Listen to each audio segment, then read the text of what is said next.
اللہ تعالیٰ نے قرآن مجید میں رمضان کے روزوں کے ساتھ دعا کا تذکرہ کیا۔ وَإِذَا سَأَلَكَ عِبَادِي عَنِّي فَإِنِّي قَرِيبٌ، فرمایا کہ اے نبی آپ ان سے یہ کہہ دیجئے کہ جب میرے بندے میرے بارے میں پوچھیں تو آپ ان کو بتا دیں کہ میں تمہارے قریب ہوں۔ اجیب دعوت الداعی اذا دعان، جب کوئی مجھے پکارتا ہے تو میں اس کی دعوت کا، اس کی دعا کا جواب دیتا ہوں۔ دعا اور رمضان یہ دونوں ساتھ ساتھ ہیں۔ جہاں اور دیگر معاملات میں ہمارے اندر کمی واقع ہوئی ہے، دین کے معاملات میں، نماز میں، روزے میں، تلاوت میں، وہیں ایک بہت بڑی عبادت ہے دعا، اس میں بھی لوگ پیچھے ہٹ گئے ہیں۔ اور شیطان کی کوشش یہ ہوتی ہے کہ وہ آپ کو کوئی دوسرا آلٹرنیٹ دیتا ہے تاکہ آپ اصل کو چھوڑ کر اس متبادل میں مشغول ہو جائیں، کیونکہ اگر آپ کے پاس آلٹرنیٹ نہیں ہوگا تو پھر آپ اسی اصل پہ قائم رہو گے۔ حکومت جب کوئی سڑک بناتی ہے، بلکہ پہلے سے جو سڑک ہے اس میں ریپیئرنگ کا کام کرتی ہے، تو لوگوں کو متبادل راستہ دیتی ہے۔ لکھا ہوتا ہے نا کہ آگے کام ہو رہا ہے، ہم معذرت خواہ ہیں، متبادل راستہ۔ وہ کچے میں ہوتا ہے متبادل، وہاں آپ اتار کے تھوڑا سا آگے ٹرن ماریں گے تو دوبارہ ہائی وے پہ چڑھ جائیں گے آپ۔ یہ متبادل راستہ گورنمنٹ کیوں دیتی ہے؟ اس لیے کہ نہیں دیں گے نا تو ایسا نہیں ہوگا کہ لوگ وہاں کھڑے رہیں قیامت تک کہ آگے چونکہ سڑک پہ کام ہو رہا ہے، یا لوگ واپس چلے جائیں، ایسا بھی نہیں ہوگا۔ واپس جانا شروع کریں، اتنی لمبی ٹریفک کی لائن لگ جائے گی، پھر آپ 2 گھنٹے کا سفر کر چکے ہیں تو واپس کون مڑے گا بھائی؟ نتیجہ یہی ہوگا کہ اسی ریپیئرنگ والے راستے پر ہی لوگ گاڑیاں لے کے چڑھ جائیں گے۔ تو اس لیے جب بھی کسی ٹریک پر سے لوگوں کو اتارنا ہوتا ہے تو اس کا طریقہ یہ ہوتا ہے کہ دوسرا متبادل راستہ دیا جائے ان کو۔ یہاں تک بات سمجھ میں آ گئی ہے؟ یہی کام شیطان کر رہا ہے، کیونکہ شیطان بہت ہی ہوشیار ہے۔ شیطان جو ہے نا وہ بہت بڑی فلم ہے۔ تو وہ کیا کرتا ہے کہ بے دین کو تو ایسا کرتا ہے کہ جو جائز خواہشات ہیں ان سے ہٹا کے حرام خواہشات کی طرف لے کر جاتا ہے، حالانکہ وہ خواہشات کی نوعیت ایک ہی جیسی ہوتی ہے۔ آپ کو بھوک لگ رہی ہے، بھائی چوری کر کے بھی روٹی کھا سکتے ہو، اور جیب میں پیسے ہیں اس طرح بھی کھا سکتے ہو۔ چوری کرو گے ایک دفعہ آسانی ہوگی، لیکن ہمیشہ پھر چوری کرنی پڑے گی، ہر دفعہ کی ٹینشن۔ اور اگر پیسے کما لو گے تو ایک دفعہ کی ٹینشن ہے، لیکن ہمیشہ پھر عزت کے ساتھ خرید کے ساری زندگی کھاتے رہو گے۔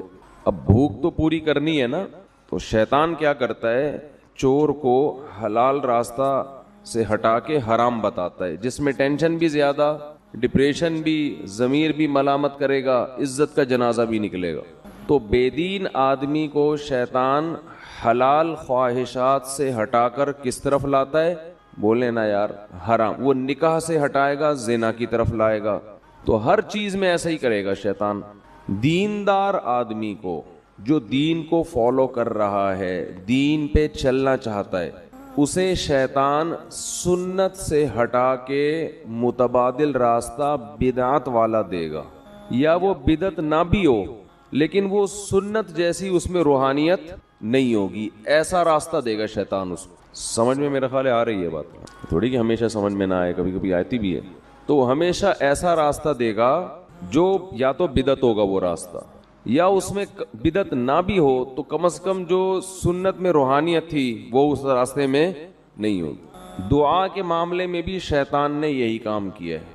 آدم علیہ السلام سے لے کے ہمارے نبی صلی اللہ علیہ وسلم تک جتنے پیغمبر آئے، پھر آج تک جتنے بڑے بڑے علماء، صلحاء، اولیاء، وہ اپنے تمام کاموں میں دعا کو بہت زیادہ فوکس کیا کرتے تھے کہ ہاتھ اٹھا کے اللہ سے گڑ گڑا کے دعا مانگی جائے۔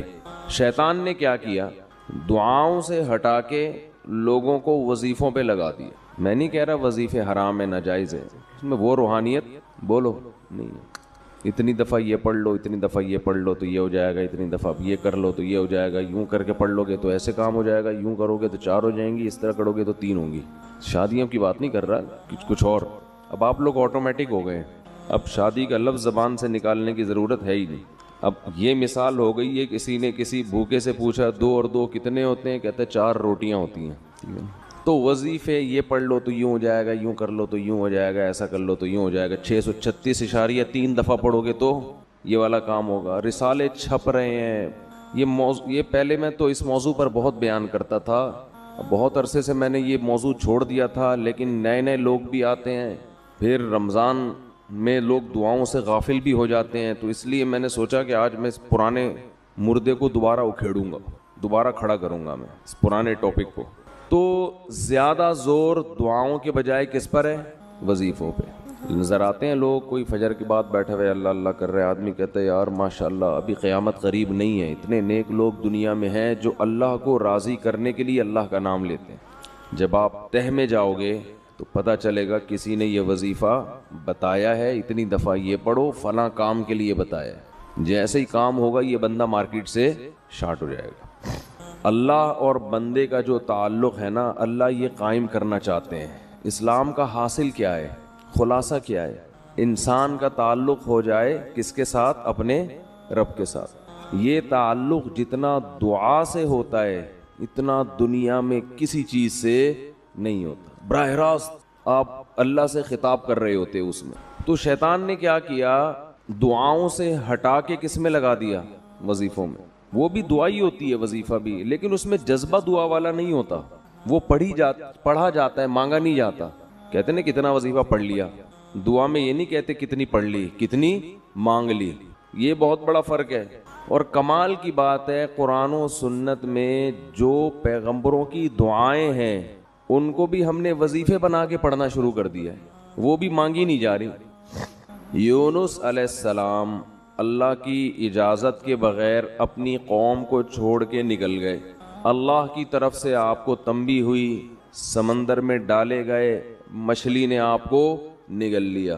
تو اب وہاں یونس علیہ السلام نے مچھلی کے پیٹ میں بیٹھ کر لا الہ الا انت سبحانک انی کنت من الظالمین یہ دعا مانگی تھی، جس کے یہ الفاظ تھے، یہ دعا تھی، اے اللہ تیرے سوا کوئی عبادت کے لائق نہیں ہے، سبحانک تو ہر عیب سے پاک ہے۔ کیا مطلب؟ میرے ساتھ جو یہ کچھ ہو رہا ہے یہ تیرا قصور نہیں ہے، کیونکہ تو ہر عیب سے پاک، یہ تو نے غلط نہیں کیا۔ انی کنت من الظالمین، میں ہی کیا ہوں؟ میں ہی غلط ہوں، مجھ سے ہی غلطی ہوئی ہے۔ تو یہ الفاظ میں کیا کہنا چاہ رہے ہیں کہ میری غلطی کو معاف کر دے، یعنی بزبان حال یہ میسج تھا نا، یہ چھپی ہوئی دعا ہے اس کے اندر کہ اے اللہ تو ہر عیب سے پاک ہے، تو نے ظلم نہیں کیا، غلطی کس کی ہے؟ میری ہے، میں اپنی غلطی کا اعتراف کرتا ہوں۔ کیا مطلب؟ مجھے اس مصیبت سے نکال دے۔ فاستجبنا له فاستجاب له فنجیناہ من الغم، ہم نے دعا کو قبول کیا اور ان کو اس غم سے نکالا ہے۔ ہم نے ہونا یہ چاہیے کہ ہمیں جب کوئی غم ہو تو ہم بھی یہ دعا مانگیں جو یونس علیہ السلام نے مانگی تھی، اے اللہ یہ جو مجھ پر مصیبت آئی ہے تیرا قصور نہیں ہے، میں خطاوار ہوں۔ یہی دعا پڑھنی چاہیے نا، مانگنی چاہیے۔ اب دیکھو میرے منہ سے بھی پڑھنی نکل رہا ہے، لیکن ہم یہ دعا جو ہے نا لا الہ الا انت والی، یہ دعا مانگتے نہیں ہیں بلکہ پڑھتے ہیں 101 دفعہ، 1,00,000 دفعہ، 345 دفعہ۔ سمجھ میں آ رہی ہے بات؟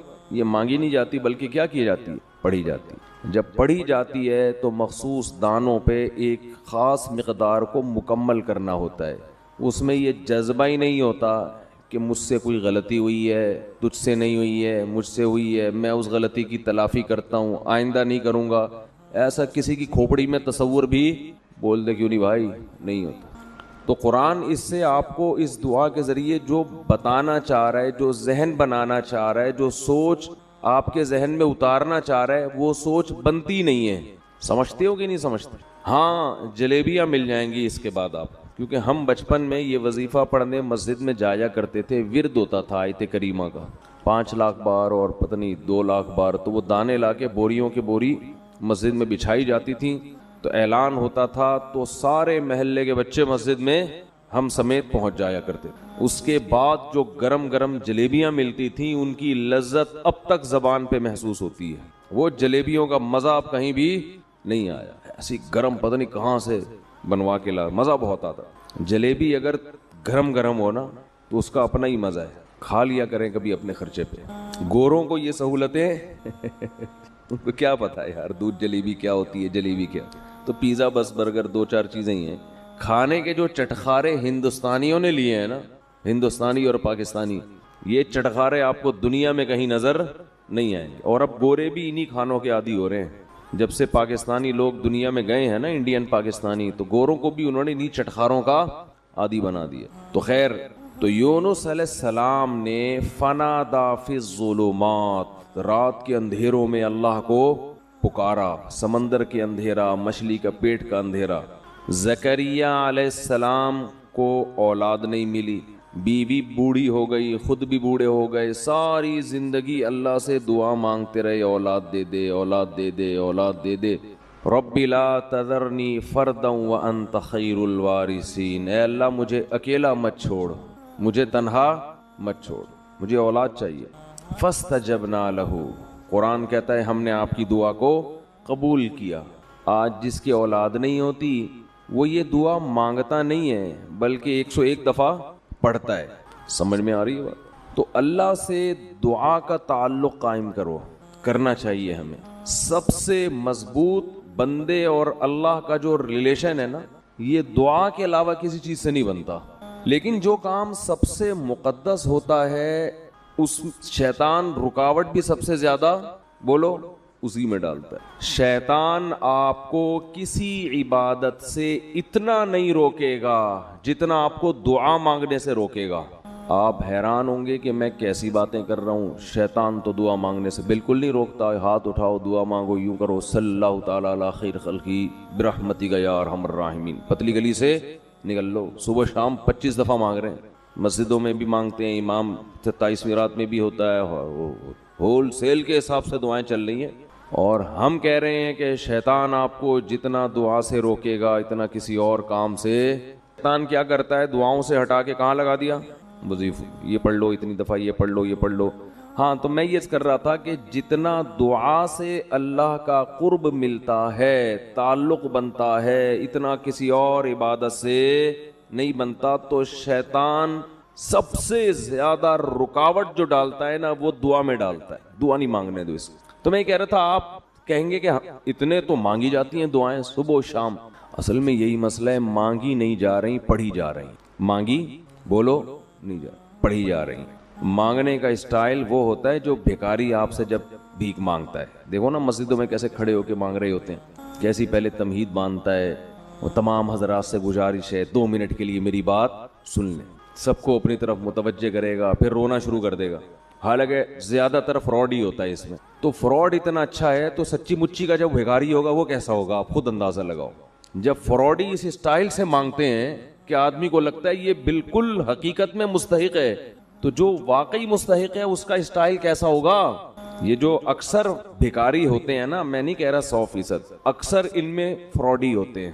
اکثر کیا ہوتے ہیں, اور رمضان میں تو پورا ایک ٹولے آتے ہیں ان کے, ٹھیکے دیے جاتے ہیں تو اس محلے سے, اور ان کے علاقے بکتے ہیں, چوک بکتے ہیں, یہ جو کیا کہتے ہیں اس کو یار, راؤنڈ اباؤٹ جو ہوتے ہیں نا اکثر, چورنگیاں, یہ بکتی ہیں بھکاریوں کی. لیکن آپ مانگنے کا اسٹائل دیکھو بھکاری کا, وہ یہ نہیں کہے گا آپ کے منہ پہ آ کے لا الہ الا انت سبحانک انی کنت من الظالمین, یہ نہیں کرے گا. وہ اس کی روح کو سمجھتا ہے, لا الہ الا انت سبحانک. وہ ایسا آپ کو روئے گا. وہ تو ہم اتنے بھکاری فراڈی دیکھ کے اب اثر ہم پہ ختم ہو گیا ہے نا ٹھیک ہے نا. لیکن وہ مانگنے میں کمی نہیں کرتا, وہ ایسے اسٹائل سے مانگے گا کہ آپ کا دل چاہے گا کچھ نہ کچھ تو دو اس کو. ہمارے ایک دوست نے اپنا واقعہ سنایا, وہ بھکاریوں کو دیتے نہیں تھے. کہہ رہے میں گاڑی میں جا رہا ہوں, کہیں سگنل پہ گاڑی رکی ہے تو ایک بھکاری آ گیا میرے پیچھے, یار دے دو بھائی, کچھ تو دے دو یار, اللہ کا واسطہ. میں نے کہہ رہا اس کو ہٹایا, وہ اتنا چپک گیا کہ میں نے 50 روپے نکالے, یہ یار جان چھوڑ میری. لیکن وہ کہتے ہیں مجھے اس سے ایک عبرت ہوئی. وہ کہتے ہیں مجھ سے ایک گناہ ہو گیا تھا, تو اسی دن میں نے اس گناہ سے توبہ کی, اور توبہ میں اللہ کو یہ کہا کہ اللہ میں معافی کا مستحق نہیں ہوں, کیونکہ میں پہلے بھی توبہ کر چکا ہوں, بار بار توڑ رہا ہوں, مستحق نہیں ہوں. لیکن کہہ رہے میں نے اتنی دیر دعا مانگی, میں نے کہا اے اللہ وہ بھکاری مستحق نہیں تھا, جان چھڑانے کے لیے میں نے اس کو 50 روپے پکڑا دی. تو مجھ سے زیادہ سخی ہے. تو بھی کہ یہ کب سے مانگ رہا ہے, کب سے پیچھے پڑا ہوا ہے, چل معاف کیا جا. تو وہ کہہ رہے میں نے اتنی دعائیں مانگی, ہدایت کی بھی اور رزق میں برکت کی بھی, اور واسطے سارے اسی بھکاری کے اللہ کو دے رہا تھا کہ اللہ وہ فراڈی تھا, دے دیا, میں بھی فراڈی ہوں. ٹھیک ہے نا, نہ مجھے مانگنا آتا ہے, نہ میرے پاس کوئی عمل ہے, 2 نمبر آدمی ہوں, بس دے دے, مستحق نہیں ہوں پھر بھی دے دے. تو دعا, یہ دعا تھی. اٹ از کالڈ, کیا ہے, اٹ از کالڈ دعا. یہ جو پہلی دفعہ میرا خیال ہے اس بندے نے دعا مانگی ہوگی. تو یہ تو نمازوں کے بعد سب مانگ رہے ہیں. امام نے, آج کل دعاؤں کی سیٹنگ کیا چل رہی ہے, امام صاحب نے جب تکبیر کی نا امام صاحب نے, تو آٹومیٹک سسٹم نمازیوں کا شروع ہو گیا. نمازی سارے خود بخود روبوٹ کی طرح ہاتھ جا رہے ہیں, پھر کھڑے ہو جاتے ہیں. اس کے بعد سلام پھیر کے یاد آتا ہے اچانک یہ ہوا کیا ہے, درمیان میں گم. وہ ایک آدمی نے, امام صاحب نے 4 کے بجائے 3 رکعتوں پہ سلام پھیر دیا. پوری مسجد میں کسی نے بھی سبحان اللہ نہیں کہا. پیچھے 8ویں صف میں ایک آدمی نے کہا سبحان اللہ. امام نے کہا یار پورے نمازیوں میں سے تو کسی کو پتہ نہیں چلا, تجھے کیسے پتہ چل گیا کہ میں نے 3 پڑھی ہیں؟ وہ کہتے ہیں میری 4 دکانیں ہیں, 4 رکعتوں میں 4 کا حساب ہوتا ہے. آج 3 کے بعد ہی سلام کی آواز آ گئی, تو مجھے لگا کہ 1 رکعت امام صاحب پی گئے. امام صاحب 1 رکعت پی گئے. تو سارے سو رہے ہوتے ہیں. تراویح میں تو زیادہ ہوتا ہے یہ سلسلہ. پھر وہ ایک فارمیلٹی ہے دعا کی, اس پر ہاتھ اٹھا لیتے ہیں, یا اللہ فلاں کی بخشش کر دے, یہ کر دے, وہ کر دے. پورا ایک ترتیب سے مانگے. میں منع نہیں کر رہا اس سے, اس دعا میں جان نہیں ہے. امام کو بھی پتہ ہے میں نہیں مانگوں گا مجھے امامت سے نکالیں گے. مؤذن جو پیچھے جو نمازی ہوتے ہیں وہ سمجھتے ہیں کہ یہ نماز کا حصہ ہے, تو جب ہے تو چلو یوں کر لو, تو پھر یوں کر لو. ایسے چل رہا ہوتا ہے. جیسے وہ تعزیت کے لیے KPK میں دعا ہوتی ہے نا, پبلک آتی ہے, دعائے خیر, ہاتھ اٹھایا یا رکھے, چلو بھائی. پھر دوسرا آیا دعائے خیر اللہ, کچھ بھی وہ ان کی پشتوں میں کچھ الفاظ چل رہے ہوتے ہیں, اس طرح ماشی انڈی والا انخا دے دغت مغت ہو کڑے, چلو جی ختم ہو گیا. پھر دوسرا, تو ان کو مردے کے, اکثر لوگوں کو مردے کے بخشوانے سے کوئی تعلق نہیں ہوتا. ان کو تو ایک لواحقین کو دکھانا ہے کہ ہم بھی کیا کر رہے ہیں, تمہاری میت کے, تمہارے غم میں تمہارے ساتھ برابر کے شریک ہیں. تو وہ دعا تھوڑی ہے. دعا تو وہ ہوتی ہے جو آپ بیٹھ کے پھر مانگیں, اللہ میرے باپ کا انتقال ہو گیا, میری ماں کا انتقال ہو گیا, اے اللہ اسے قبر کے عذاب سے بچا, اس کے گناہوں کو معاف کر, جو ابراہیم علیہ السلام مانگتے تھے. تو شیطان یہاں سب سے زیادہ رکاوٹ ڈالتا ہے. ایک رکاوٹ تو ایسے کہ وہ وظیفے لے آیا, آپ کو دعا سے ہٹا کے کہاں لے گیا, وظیفوں کی طرف. اب آپ سارا اس کو فوکس کر رہے ہیں. دوسرا کام شیطان یہ کرتا ہے کہ وہ دل جمعی سے دعا نہیں مانگنے دیتا. حدیث میں آتا ہے کہ اللہ تعالیٰ ظاہر قلب سے دعا قبول نہیں کرتے. ظاہر قلب کا مطلب اوپر سے, آپ کا دل خود ہی حاضر نہیں ہے تو یہ دعائیں قبول نہیں ہوتی. دل ہی حاضر نہیں ہے آپ کا. اللہ کہتے ہیں جب اس کو خود دلچسپی نہیں ہے بھائی, یہ خود اپنے عمل کو اہمیت نہیں دے رہا, تو میں کیسے اہمیت دوں. یہ ایسے جیسے آپ کسی سیٹ سے 1 کروڑ روپے قرضہ مانگنے گئے. اب 1 کروڑ روپے جب آپ قرضہ مانگو یا بھیک مانگو تو ایسے نہیں ہوگا کہ آپ کھڑے جا کے اس کو پکڑ کے بولے یار 1 کروڑ روپے ہیں تو دے دو, نہیں ہے چلو رہنے دو. ایسا نہیں ہوگا. وہ کہے گا یہ اس کی نظر میں اس کی ویلیو نہیں ہے, تو میں اتنی بڑی رقم اس کو کیوں دے دوں بھائی. تو اس کے لیے آپ کیسی تمہید باندھو گے, سر میں آپ سے ملنا چاہتا ہوں, کام ہے, 6 آدمیوں کو اور بھی لے جاؤ گے سفارشی بنا کے, بہت پھر رو گے, 2 آنسو بہاؤ گے, ضرورت ہے, یہ ہے وہ ہے, یہ معلوم نہیں. پھر حضرت عمر رضی اللہ تعالیٰ عنہ کے عمل سے ہمیں پتہ چلا کہ بھائی وہ اس طرح سے 20 رکعتیں ہوں گی, کیونکہ پھر پوری دنیا میں حضرت عمر نے اسی کو رائج کیا اور چاروں اماموں کا اس پر اتفاق ہوا کہ 20 رکعت سے کم تراویح نہیں ہے. تو اس سے پتہ چلا کہ یہ جو قیام رمضان ہے نا یہی تراویح ہے, اور کم سے کم یہ 20 رکعتیں ہیں. تو اس لیے, اور یہ سنت موقدہ ہیں کیونکہ ان کی بہت زیادہ تاکید ہے. تو سنت موقدہ کا حکم یہ ہے کہ مرد ہو یا عورت دونوں کے لیے ایک ہی حکم ہے, الگ الگ نہیں ہے. ہاں مرد بہتر ہے کہ جماعت سے پڑھیں, جماعت سے سنت موقدہ نہیں ہے, خوب سمجھ لیں. انفرادی طور پر بھی پڑھ سکتے ہیں مرد ہو یا عورت, لیکن جماعت سے پڑھنا افضل ہے کیونکہ حضرت عمر نے جماعت قائم کی, اور اس لیے تاکہ قرآن ختم ہو لوگوں کا. جن کو قرآن پڑھنا آتا ہے وہ جماعت کرائیں, جن کو نہیں آتا وہ قاری کے پیچھے سنیں. تو اب خواتین پہ تو مسجد کی جماعت فرض نماز بھی لازم نہیں ہے, تو تراویح کہاں سے لازم ہو. تو اس لیے خواتین بہتر ہے گھر میں تراویح پڑھیں. مسجد جانا چاہیں تو ہماری رائے تو یہی ہے کہ اس زمانے میں ان کو مسجد جانے کی بھی اجازت ہے, حدیث میں اس کی ثبوت ملتا ہے. اور تراویح میں تو ہمیں ملتا ہے کہ اسلاف اپنے عورتوں کو بھی تراویح کی نماز میں لایا کرتے تھے.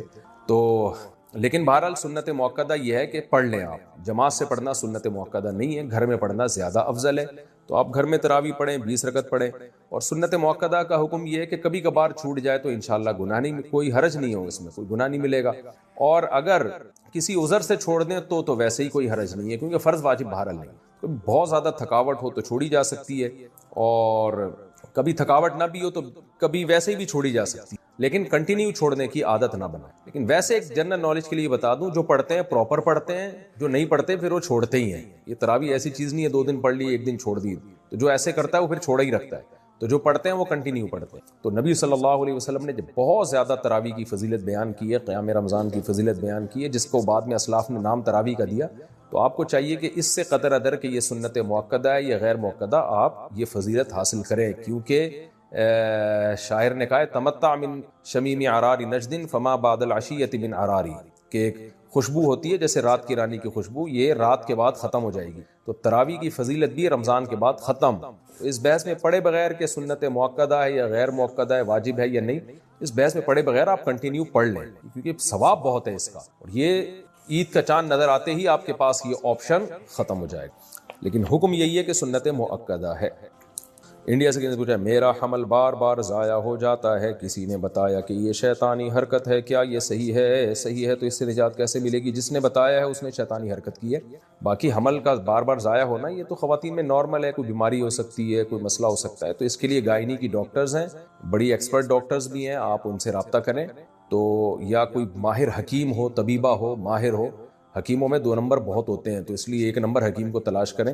کوئی ماہر ہو تو اس سے بھی علاج کیا جا سکتا ہے, کیونکہ پرانا مرض ہے یہ. تو انشاءاللہ آپ ٹھیک ہو جائیں گی. میں بھی دعا کرتا ہوں اللہ آپ کو اس بیماری سے نجات عطا فرمائے. نو شہر و فیروز پاکستان سے, اگر قرآن پاک یاد ہو اور ایام حیض میں زبانی پڑھا جائے تو کیا یہ صحیح ہے یا نہیں؟ نہیں, حیض میں قرآن نہیں پڑھ سکتے, اس پہ میں مدلل کے لیے ریکارڈ کروا چکا ہوں.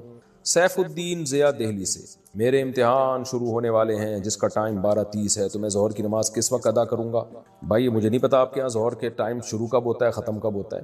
تو امتحان اگر 12:30 پہ شروع ہو رہا ہے اور ظہر کا وقت پہلے شروع ہو جاتا ہے تو پہلے پڑھ لیں ظہر کی نماز. اور اگر ظہر کا وقت 12:30 تک شروع نہیں ہوتا تو پھر امتحان ختم ہونے کے بعد اگر ظہر کا وقت قائم رہتا ہے تو پڑھ لیں, امتحان ختم ہونے کے بعد پڑھ لیں. اور اگر آپ سمجھتے ہیں ایگزامینیشن ہال میں جتنی دیر بیٹھوں گا ظہر کا پورا وقت ختم ہو چکا ہوگا, نقشے میں دیکھ لیں, میپ میں, یعنی جو جدول ہوتا ہے نا جس میں نمازوں کے ٹائم ہوتے ہیں, تو پھر آپ کو امتحان کے دوران نماز پڑھنی پڑے گی. اس کا طریقہ یہ ہے کہ آپ کسی بہانے سے چلے جائیں, واش روم چلے جائیں یا کہیں بھی وضو کر لیں اور پھر جا کے جلدی سے 4 فرض پڑھ لیں. آپ سنتیں ایسی مجبوری میں چھوڑ دیں آپ, لیکن فرض نماز کسی قیمت پہ قضا نہیں ہو سکتی, خوب سمجھ لیں. عائشہ اختر راجستھان انڈیا سے, ہمارے ہاں 2 باتیں بڑی عام ہیں. ایک یہ کہ حشر میں ایک سوال ہوگا جس میں آپ سے پوچھا جائے گا کہ آپ کا پیر کون ہے, اگر اس کا جواب نہیں دے پائے تو جہنم میں جائیں گے. دوسری یہ کہ جس کا کوئی پیر نہیں ہوتا اس کا پیر شیطان ہوتا ہے, اس لیے پیر بنانا بہت ضروری ہے. تو مہربانی کر کے بتائیں کیا یہ باتیں درست ہیں؟ دیکھیں پہلی بات تو بالکل ہی کالعدم ہے کہ حشر میں سوال ہوگا آپ کا پیر کون ہے. نہ پیر کا سوال ہوگا نہ منگل کا سوال ہوگا, ذہن میں رکھیں. باقی یہ کہ جس کا پیر کوئی نہیں ہوتا اس کا پیر شیطان ہوتا ہے, یہ کسی حد تک درست بھی ہے کسی حد تک غلط بھی ہے. درست اس سینس میں ہے کہ عام طور پر جب آپ کے پاس علم نہیں ہوتا اور آپ صاحب علم کو اپنا رہبر بھی نہیں بناتے تو آپ گمراہ ہو جاتے ہیں, پھر گمراہ لوگ آپ کو گمراہ کر دیتے ہیں, غلط قسم کے اسکالرز کے ہتھے چڑھ جاتے ہیں. تو صحیح علماء جو صحیح علم رکھتے ہیں ان کو پیر و مرشد بنائیں آپ, کیونکہ نبی صلی اللہ علیہ وسلم نے فرمایا, بلکہ قرآن میں فاسألوا اہل الذکر ان کنتم لا تعلمون, تمہیں علم نہیں ہے تو اہل علم سے پوچھو, ان سے رابطہ کرو. تو اس سینس میں علماء پیر و مرشد ہوتے ہیں. تو آپ جس کو بہتر سمجھیں کہ یہ اس کے پاس تقوی زیادہ علم زیادہ ہے تو اس کو اپنا بڑا بنا لیں, لیکن وہ خود سنت کا متبع ہو, خود توحید پرست ہو, بدعتی نہ ہو, شہوت پرست نہ ہو, حب دنیا کا مریض نہ ہو. تو یہ بہتر ہوتا ہے, کیونکہ بے لگام اونٹ جو ہے نا وہ پھر ادھر ادھر بھٹکتا رہتا ہے. تو اس کا رزلٹ دیکھیں نا آپ, جو علماء کو فالو نہیں کرتے پھر کدھر جاتے ہیں. اور غلط مطلب اس کا یہی ہے کہ وہ پیر بنانا گویا فرض ہے, تو بھائی فرض نہیں ہے, اصل ہے قرآن و سنت پہ چلنا. تو علماء کی رہنمائی میں قرآن و سنت پہ آپ چل لیں, بے شک کسی کو پیر و مرشد نہ بھی بنائیں. تو جو اصل ہے شریعت کو فوکس کرنا ہے. تو اگر کوئی پیر بنائے بغیر بھی شریعت پہ چل جاتا ہے تو پھر اس کو یہ نہیں کہا جائے گا کہ اس کے پیر شیطان ہے. ہاں چلے وہ علماء کی نگرانی میں ہی, تو عملی طور پر علماء ہی کو پیر بنائے گا وہ, لیکن زبان سے نہیں کہے گا کہ میرے پیر ہیں وہ. محمد حارث انگلینڈ سے, یہاں 90% مرغی کے انڈوں میں سرخ اسپاٹس ہوتے ہیں, معلوم ہوا ہے کہ مرغی کی فارم میں چہل قدمی کی وجہ سے یا دیگر کسی وجہ سے کوئی نس ڈیمیج ہو جاتی ہے، رہنمائی فرمائیے۔ دیکھیں مجھے نہیں پتا یہ سرخ اسپاٹس کیوں ہوتے ہیں، لیکن حقیقت میں اگر انڈا وہ اتنا خراب ہو جائے، ٹائم گزرنے کی وجہ سے اس میں سرخ اسپاٹ پیدا ہو جائے، تو پھر اس کا کھانا جائز نہیں ہے، کیونکہ وہ سڑنے لگتا ہے، وہ خبائث میں داخل ہو جائے۔ تو اب یہ آپ کو پولٹری فارم والے ہی بتائیں گے کہ سرخ اسپاٹ کس چیز کا ہے، بلڈ کا ہے پھر تو غلط ہے، بلڈ کا اگر نہیں ہے تو پھر ٹھیک ہے۔ ساؤتھ افریقہ، کیا بریلویوں کے پیچھے نماز پڑھنے سے نماز ہو جاتی ہے؟ رہنمائی فرمائیں بریلویوں کی مسجد میں اذان دینا کیسے ہے؟ میں جس محلے میں رہتا ہوں وہاں بریلویوں کی مسجد میں وہاں نماز پڑھنے جاتا ہوں، پھر مجھے وہاں کے لوگ کہتے ہیں کہ آپ اذان پڑھیں، تو میں جواب دیتا ہوں کہ ہمارے ہاں اذان سے پہلے صلاۃ نہیں پڑھی جاتی، تو کیا میں نے ٹھیک کیا؟ رہنمائی فرمایا اذان تو بھائی کسی بھی مسجد میں دی جا سکتی ہے، باقی بریلویوں کے پیچھے نماز پڑھنا جائز ہے یا نہیں تو مسئلہ دیوبندی بریلوی اہل حدیث کا نہیں ہے، جو بھی توحید پرست ہو اس کے پیچھے نماز پڑھنا جائز ہے، اور جو بھی مشرک ہو اس کے پیچھے نماز جائز نہیں ہے، چاہے وہ دیوبندی ہو، چاہے وہ اہل حدیث ہو، چاہے وہ بریلوی ہو۔ تو اب شرک کسے کہتے ہیں؟ اللہ کے سوا کسی اور کو یہ سمجھنا کہ وہ اسباب سے ہٹ کے میری مدد کر سکتا ہے، تو یہ شرک ہے۔ تو چاہے وہ دیوبندی کرے چاہے اہل حدیث کرے، بعض دیوبندی بھی ایسا کرتے ہیں کہ وہ ایسے ان کے عقیدے خراب ہو گئے ہیں کہ وہ شرکی حد تک پہنچے ہوئے ہیں، ایسے پیر و مرشد جاہل ہیں، دیوبندیوں میں بھی کہتے ہیں اپنے آپ کو دیوبندی ہیں، لیکن ان کے یہ عقیدے ہیں کہ نبی صلی اللہ علیہ وسلم جو ہے، ہم جہاں سے آپ کو پکاریں آپ ہماری جواب کا جواب دیتے ہیں اور ہماری پکار پہ لبیک کہتے ہیں، اس طرح کے ان کے بھی عقیدے ہیں۔ بریلویوں میں بھی ایسے لوگ ہیں اور شاید اہل حدیث میں بھی ہوں ایسے، لیکن میرا خیال ہے اہل حدیث میں ذرا مشکل ہی ہے اس طرح کے لوگ، لیکن جاہل پیر جہاں بھی ہوں گے تو کیونکہ اہل حدیثوں میں تصوف نہیں ہے تو ان میں یہ چیزیں ذرا کم ہیں، لیکن دیوبندیوں میں بھی کم ہیں، لیکن یہ نہیں ہے کہ نہیں ہے۔ بعض دیوبندی ہم نے پیروں میں دیکھے ہیں جاہل قسم کے، تو وہ اصل میں دیوبندی ہے ہی نہیں، لیکن لیبل ان کے ساتھ دیوبندیوں کا لگا ہوا ہے۔ اور بریلویوں میں بھی جو مستند ان کے علماء ہیں وہ اس شرک کی نفی کرتے ہیں، لیکن جو بہت ہی ایکسٹریم لیول پہ گئے ہوئے ہیں وہ یا رسول اللہ مدد اور نبی صلی اللہ علیہ وسلم کو ہر جگہ حاضر ناظر سمجھتے ہیں جسم کے ساتھ، تو یہ شرک ہے۔ تو ایسا کوئی بھی امام ہوگا اس کی اقتداء میں نماز جائز نہیں ہوگی۔ تو مسئلہ دیوبندی بریلوی اہل حدیث کا نہیں ہے، مسئلہ یہ ہے کہ صحیح العقیدہ کے پیچھے نماز ہو جاتی ہے، جو شرکی عقیدہ رکھتا ہو اس کے پیچھے نماز نہیں ہوتی۔ عبداللہ آفریدی یو کے سے، یہاں پر ایک مسجد میں بریلوی لوگ اذان سے پہلے اور اذان کے بعد بھی کچھ پڑھتے ہیں، تو ان کے پیچھے نماز پڑھ سکتے ہیں یا نہیں؟ یہ مسئلہ بھی میں نے بتایا ہے کہ بات دیوبندی بریلوی کی نہیں ہے، بات یہ ہے کہ جس کا عقیدہ شرکیہ ہو، چاہے وہ دیوبندی ہو چاہے بریلوی ہو چاہے اہل حدیث ہو، اس کے پیچھے نماز نہیں ہوگی، اور جس کا عقیدہ شرکیہ نہیں ہے اور اسلام کے بنیادی عقیدوں کا وہ منکر نہیں ہے، اس کے پیچھے نماز ہو جائے گی، چاہے بریلوی ہو چاہے دیوبندی ہو چاہے اہل حدیث ہو۔ انڈیا سے کسی نے پوچھا ہے، میرا ایک لڑکی سے نکاح ہوا تھا جس کو میں بالکل بھی پسند نہیں کرتا تھا اور نہ اب کر رہا ہوں۔ عجیب آدمی ہے بھائی، جب سے یہ نکاح ہوا ہے اس وقت سے اب تک بے سکون ہوں، میری صحت بھی بہت خراب ہے، جب بھی اس سے بات کرتا ہوں تو اور بھی بے سکونی ہو جاتی ہے، نفرت ہوتی جا رہی ہے، کسی بھی چیز میں دل نہیں لگ رہا، میرے حالات بہت خراب ہیں، دل جیسے بجھ سا گیا ہے، میرے حالات کی وجہ سے میرے والدین پر بھی برا اثر پڑ رہا ہے، میں کیا کروں؟ آپ ایک اور شادی کر لیں میرے بھائی، اس بیچاری کو آپ چھوڑیں گے تو آج کل پتہ ہے طلاق کے بعد لڑکیوں کا ہوتا کیا ہے، اور دوسری بات آپ کی غلطی ہے، آپ کو دیکھ بھال کے شادی کرنی چاہیے تھی، اگر آپ کو بالکل بھی پسند نہیں تھی تو آپ اڑ جاتے، آپ نے دوسرے کی زندگی کو اپنی ماں باپ کی بھینٹ کیوں چڑھا دیا بھائی؟ لڑکا کہتا ہے میرے ماں باپ کا دباؤ تھا، بھائی صاحب آپ جو ہے نا ماں باپ کے کہنے میں آ کے آپ کسی لڑکی کی زندگی آپ برباد کر رہے ہو، تو آپ کو اگر نہیں کرنی تھی آپ کہہ دیتے کہ بھائی یہ نہیں ہو سکتا، میں کسی صورت میں قبول نہیں کروں گا، دیکھا ہی ہوگا نا آپ نے یا بغیر دیکھے کر لیا آپ نے، تو اب اگر آپ نے اس کو دھوکہ دیا اور اس بیچاری کو جو ہے نا ماں باپ کے کہنے پر نہ چاہتے ہوئے بھی شادی کر لی، تو اس میں لڑکی کا کیا قصور ہے؟ تو اس صورت میں ہم کبھی بھی طلاق کا مشورہ نہیں دیتے، لڑکیوں کے ساتھ حالات بہت خراب ہو جاتے ہیں طلاق کے بعد، تو آپ کے پاس اللہ نے ایک آپشن دیا، 3 مزید شادیاں کریں آپ، اور میں انشاءاللہ آپ کو دعوے سے کہتا ہوں جب آپ ایک اور شادی کریں گے تو اس پہلی بیوی سے بھی آپ کو محبت ہو جائے گی، کیونکہ آپ کی ایک ڈیزائرز ہیں جو جسمانی ڈیزائرز ہیں، وہ جب دوسری بیوی سے پوری ہوں گی تو اس کو آپ اس طور پر قبول ذہن کر لے گا کہ بھائی چلو میرے نکاح میں یہ پہلی عورت ہے جو میرے نکاح میں آئی ہے، انسان کو پہلی بیوی سے اس بیس پہ بھی محبت ہوتی ہے کہ میں جب کما رہا تھا تو پہلی عورت میری زندگی میں آئی ہے، تو یہ بھی ایک وجہ ہوتی ہے۔ اب آپ دیکھیں نا لوگوں کی بیوی بوڑھی ہو جاتی ہے پھر بھی لوگ محبت کر رہے ہوتے ہیں، کیوں بھائی؟ یہ میری جو ہے نا زندگی میری اس کے ساتھ گزری ہے، تو میں مشورہ آپ کو نہیں دوں گا۔ باقی شرعی حکم کیا ہے؟ شرعی حکم یہ ہے کہ مرد جب طلاق دینا چاہے کسی معقول وجہ سے وہ طلاق دے سکتا ہے، بشرطے کہ طہر میں پاکی کے ایام میں 1 طلاق دے، ہم بستری کیے بغیر، وہ جو طلاق کا سنت طریقہ ہے، تو اس طریقے سے طلاق دیں گے، طلاق ہو تو جائے گی، لیکن بہرحال شریعت نے اس کو ناپسند کی ہے، ابغض الحلال، حلال ہونے کے باوجود ناپسند کی. تو حلال ہے آپ کے لیے ایسی لڑکی کو ڈیورس دینا، لیکن بہرحال ناپسندیدہ کام ہے. تو ناپسندیدہ کام کے کبھی بھی مشورے نہیں دیے جا سکتے، اور خاص طور پر اپنی بہن بیٹیاں جو آپ کی بیٹیاں بعد میں ہوں گی ان کو سامنے رکھ کے سوچیں کہ طلاق کے بعد بیچاری لڑکیوں کا حشر کیا ہوتا ہے. اس لیے آپ ان کو اتنا زیادہ بوجھ دل پہ نہ لیں، ایک اور شادی کریں اور اس کے ساتھ جو ہے انشاءاللہ اس کے بعد آپ کے دل میں اللہ اس کی محبت بھی انشاءاللہ ڈال دے گا. انڈیا سے کسی نے پوچھا ہے رمضان میں نفلی عبادت کرنا افضل ہے؟ نفلی عبادت کہاں کرنا افضل ہے؟ گھر میں کرنی چاہیے مسجد میں؟ تمام تر نفلی عبادتیں گھر میں کرنا ہی افضل ہیں. ہاں مسجد میں بھی کی جا سکتی ہیں، بعض دفعہ گھر میں دل نہیں لگ رہا ہوتا تو مسجد میں کر لیں، لیکن افضل یہی ہے کہ نبی صلی اللہ علیہ وسلم سے جو ثابت ہے گھر میں. البتہ اشراق کی جو نماز ہے نا، اس میں جو حدیث میں آتا ہے کہ فجر پڑھ کے وہیں بیٹھے رہیں، تسبیح کریں، اور سورج جب طلوع ہو جائے اچھی طرح سے تو پھر 2 رکعت پڑھ لیں، تو وہ مسجد میں ہی. اس کے علاوہ جو ہے گھر میں پڑھنا زیادہ افضل ہے.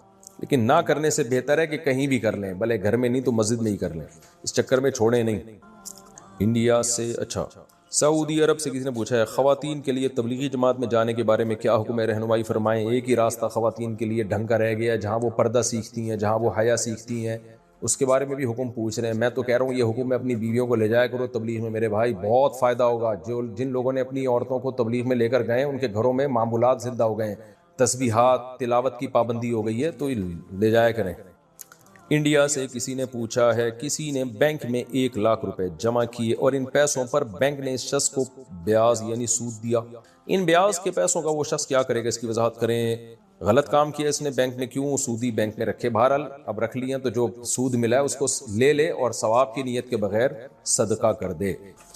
عرفان صاحب ہندوستان سے پوچھتے ہیں ہم 6 بہن بھائی ہیں اور 2 بھائی اور 4 بہنیں. الحمدللہ میری ماں اور باپ ٹھیک ہیں اور میرے ساتھ رہ رہے ہیں. میرے والد کے پاس 3 جائیدادیں تھیں جن میں انہوں نے میری بہنوں کی شادیوں کے لیے 2 جائیدادیں بیچی تھیں، اور ان کی شادی میں انہوں نے انہیں سونا اور پیسہ اور دیگر گھریلو ضروریات جیسی قیمتی چیزیں دے دی تھیں. اور میرے والد نے انہیں بتایا تھا کہ میں نے آپ کی خاطر کروڑوں کی 2 جائیدادیں بیچی ہیں، آپ کو پیسے اور سونا دیا ہے اور آپ کی شادیاں اچھے طریقے سے کی. باقی جائیداد ان 2 بیٹوں کی ہوگی جو میں اور میرا بھائی ہیں، اور وہ بھی اس وقت اس پر راضی ہو گئے تھے. اب اتنے سال گزر چکے کہ میری بہنیں اس پراپرٹی میں حصہ مانگ رہی ہیں جو میری اور میرے بڑے بھائی کی ہے. میرے والد اور والدہ اب بھی ایک ہی فیصلے پر ہیں کہ باقی ماندہ جائیداد مجھے اور میرے بھائی کو تقسیم کر دیں.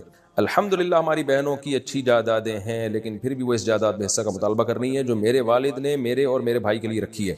جو رقم اور سونا میرے والد میری بہنوں کو ان کی شادی میں میرے والد نے دیا تھا وہ اس حصے کے مقابلے میں بہت زیادہ قیمتی ہے، وہ جو جائیدادیں مانگ رہی ہیں. میں صرف یہ واضح کرنا چاہتا ہوں کہ کیا میں یہ جائیداد اپنے والد اور والدہ سے لے سکتا ہوں؟ کیا اسلام میں اس جائیداد کو قبول کرنا قانونی ہوگا؟ براہ کرم مجھے مشورہ دیں، مسئلہ بتائیں. دیکھو ابھی آپ کے والد صاحب زندہ ہیں تو اس میں نہ بہنوں کا حق ہے نہ آپ کا حق ہے، لیکن آپ کے ابا نے جب کروڑوں کی جائیدادیں یا کروڑوں روپے بیٹیوں کو دے دیے تو اب ابا کو چاہیے کہ اتنا ہی پیسے بیٹوں کو بھی دیں. یہ کہنا کہ جائیداد میں بیٹیوں کا حصہ نہیں ہے یہ غلط ہے، کیونکہ ابا کے انتقال کے بعد جتنا ابا کا مال ہوگا دوبارہ سے اس میں پوری وراثت تقسیم ہوگی اور بہنوں کو بھی پورا حصہ ملے. تو اب اس کا یہی حل ہے کہ ابا چونکہ ابھی زندہ ہے تو زندگی میں یہ کام کر لیں کہ جب بہنوں کو دے دیا ہے تو پھر بیٹوں کو بھی ان کا حصہ زندگی میں دے کے ہینڈ اوور کر دیں. یہ کہنا کافی نہیں ہے کہ میرے مرنے کے بعد بیٹیوں کا حصہ نہیں ہے. نہ، ابا کا انتقال ہوگا تو مرنے کے بعد دوبارہ بیٹیوں کا حصہ ملے گا، کیونکہ وراثت مرنے کے بعد اس کا حق ثابت ہوتا ہے. تو جو حق ثابت ابھی ہوا ہی نہیں، ابا وہ اس سے دستبردار کر ہی نہیں سکتے. تو اس لیے ابھی سے ابا بیٹوں کو دے کے ہینڈ اوور کر دیں گے تو ٹھیک ہو جائے گا، نہیں کریں گے تو اس جائیداد میں بیٹیوں کا پورا حصہ ہوگا. وحید احمد ضلع مستونگ بلوچستان سے مفتی صاحب، میرا سوال یہ ہے کہ کیا خرگوش حلال ہے یا نہیں؟ اکثر لوگ کہتے ہیں کہ حرام ہے. غلط کہتے ہیں بھائی، خرگوش حلال ہے، اس کی حلت حدیث سے ثابت ہے. خرگوش اصل میں شاید حرام اس لیے کہتے ہیں، خر کہتے ہیں گدھے کو عربی میں، اور گوش کان کو کہتے ہیں. تو گدھے جیسے اس کے کان ہوتے ہیں نا، تو شاید اس وجہ سے لوگ سمجھتے ہیں کہ یہ گدھے کے حکم میں ہے. تو لوگوں کو بتا دیا جائے کہ یہ گدھے جیسا کان ہے، خالی ہے، خود گدھا نہیں ہے. یہ تو کان نہ کھائیں آپ، باقی باڈی کھا لیں آپ.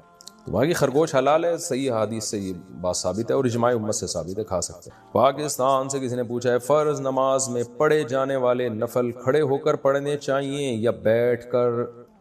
کھڑے ہو کر پڑھنے چاہیے نوافل فرض نماز کے بعد، یا کبھی بھی جب نفل پڑھتے ہیں تو کھڑے ہو کر پڑھنے میں ڈبل ثواب ہے، بیٹھ کے پڑھنے میں آدھا ثواب. عرفان صاحب ہندوستان سے پوچھتے ہیں ہم 6 بھائی بہن ہیں، 2 بھائی اور 4 بہنیں.